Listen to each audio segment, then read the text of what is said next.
Welcome back. Thanks for staying with us. On to the economy corner now. No one-stop shop. Why Indonesia is banning the sale of anything, essentially, on TikTok. Is it bringing power back to the people or taking it away from them? Let's cross now to East Asia expert Tal Rashif, emerging markets business specialist. Mr. Rashif, thank you very much for joining us. So what is this new regulation and why and how did it come about? Well, it has more than the eye can meet, at least on the immediate look. Initially, you know, the explanation that the Indonesian government is giving is protectionism. We have small and medium businesses. They are threatened by the competition from international providers and suppliers. We want to protect them. Therefore, we do not allow those international suppliers to provide goods through media, in social media. It sounds like simple protectionism. But it has more than that, because if this is the real reason, let's suppose that this is the real reason, they want to protect the SME, the small and medium enterprises, then the big competition comes from the supermarkets.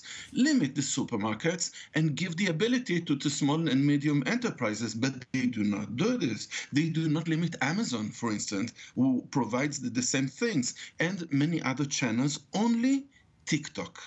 Why TikTok? And this is the main reason. And apparently, okay, they do want to show that they are fighting for the small and medium enterprises because election is approaching, because it is a big democracy. It is very important. But a part of this, I think that this is a show of the conflict between Indonesia and the rest of Southeast Asia and China, who is bullying them in the South China Sea.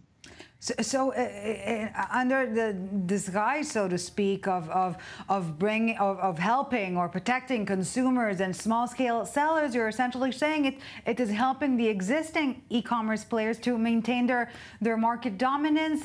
So tell us a bit more about the political business power struggle / give and take relationship in Indonesia. Well, the point is, first of all, in Indonesia, we have the democratic struggle.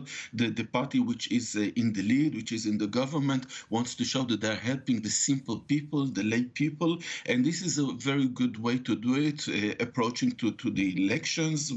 And this is something very internal. But the interesting point is in front of China, because China is getting more and more aggressive by the years in front of Malaysia, Vietnam, the United States, Japan, Philippines, and Indonesia in the South China Sea. They want to take control of the lands, the undersea lands that have petrol, that have gas and other resources.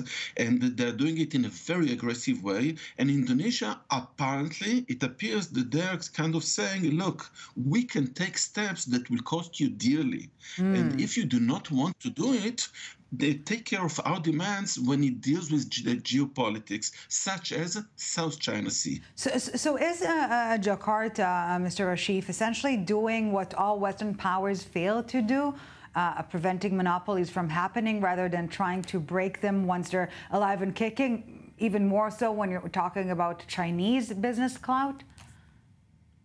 Yes, look, this is something very similar to what happened with TikTok, that is on the stake in this case in the United States. The United States limited TikTok because apparently they were making espionage by the application that they were planting in the computers. It was never proved. Still, it was limited in the United States.